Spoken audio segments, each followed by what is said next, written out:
In the Chicanx movement, art has been a way to express the fight against colonialism and revitalize Chicanx culture. The California Ethnic and Multicultural Archives contains a digital library of different art and previously installed exhibitions.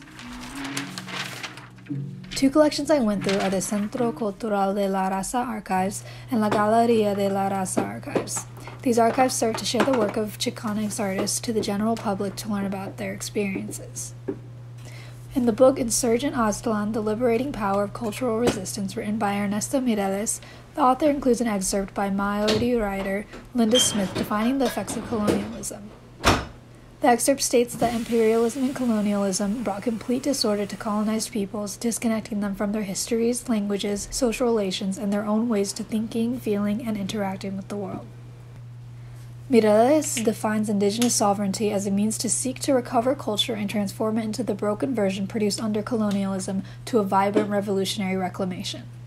In We Are Aztlan, Chicanx Histories on the Northern Borderlands, written by Dylan Miner, he dissects the differences between indigenous sovereignty and Westphalia sovereignty. While Westphalia sovereignty's origin lies in colonialism limited to nation-states and territory laws, indigenous sovereignty is a direct result of colonialism. It is the maintenance and revitalization of indigenous aesthetics. Chicanx artists create art that illustrates their resilience against colonialism. The first piece I looked at is a piece called Border Patrol Dumbo, made by David Avalos in 1985, and it was from the Centro Cultural de Raza Archives. It's a comic-style art commentary on the violence of Border Patrol and Mexican-American children. It depicts the Border Patrol figure as a dumb character to ridicule the power imbalance between migrants and Border Patrol. Embedded in the website Mexica.org, which belongs to the Mexica Eagle Society, is a HuffPost article describing some of the cruel acts of violence against migrant children. It states 1 in 4 migrant children reports physical abuse at the hands of the U.S. Customs and Borders Protection. The next art piece is called Cara Nueva, made by Luis Gonzalez in 1975 and is part of the Galería de Raza Archives. It's an art piece that writes, "There was a new life that dreams, and then all of a sudden, then, ... This statement shows the future of a new life achieved through migration that is interrupted by the colonialism that systematically placed them into that original position."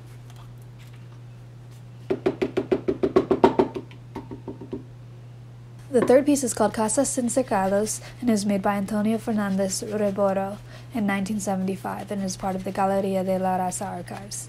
It is film poster style made for Casas Sin Cercados, or in English, Houses Without Fences, which is an analogy for land without borders. The art piece entails a wired fence with clothespins strung along, one enclosed with a flower. Flowers have varying symbolic meanings, but in this piece one can deduct it represents rebirth and innocence, rebirth in the innocent action of migration and starting over.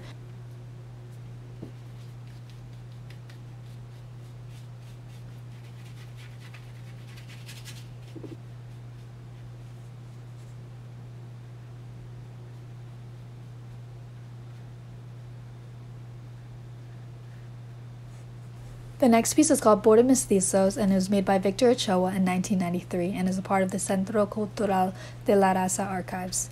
This piece shows half the face of an indigenous person and an English person. The piece has several elements that show the exploitation of Chicanx, such as the figure next to the indigenous man's lips that reads Maquiladora, which are factories made up primarily of Mexicans that create exports for the United States. Another element is the scroll that is inscribed on the indigenous side, La Frontera, Aztlan, Tratado de Libre Comercio, Dompe, Rodillas Justicias, Indio, and on the English side, the border, acquired land, free trade, dump, Rodino Bill, just U.S. slave. The Rodino Bill written in this piece refers to the Simpson-Rodino Bill, also known as the Immigration Reform and Control Act, which criminalized immigrant workers, but also carried leeway into gaining citizenship. The piece emphasizes the reason for this act was to find a way to appease Anglo-Americans while also maintaining their workforce, which was primarily built on exploiting Mexican Americans. It shows how crucial migrant workers are to the U.S. economy and how the country finds ways to uphold the system that subjects Chicanx to unfair working conditions. As Dylan Miner suggests in We Are Aztlan, Chicanx Histories on the Northern Borderlands, Mexican and Central American migrants are structurally murdered in response to the contemporary ramifications of centuries of colonialism and capitalist globalization.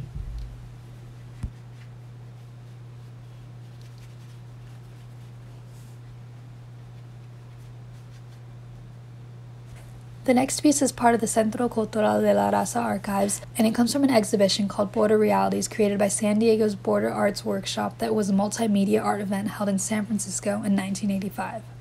The photograph shows a woman in a cowboy hat posing in the middle of a large piece of the U.S.-Mexican border. The U.S. side has a Border Patrol worker pointing a gun, and he's smaller and only on the U.S. side, in comparison to the migrant who's on the Mexican side, but is also partially crossing onto the U.S. border, representing that migration.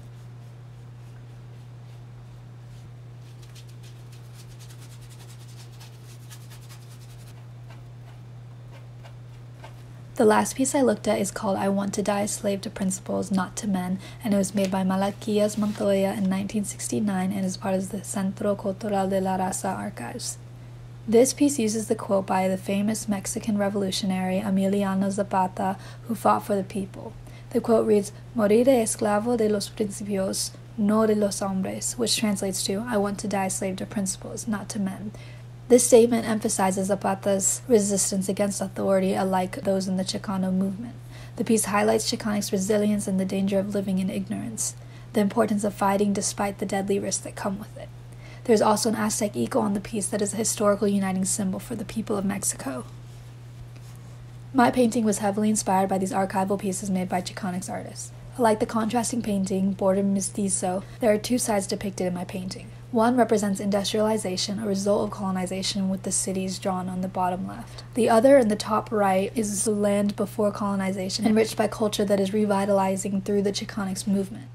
The opening of the border and the path flooding out into that industrialization part represents that vitalization.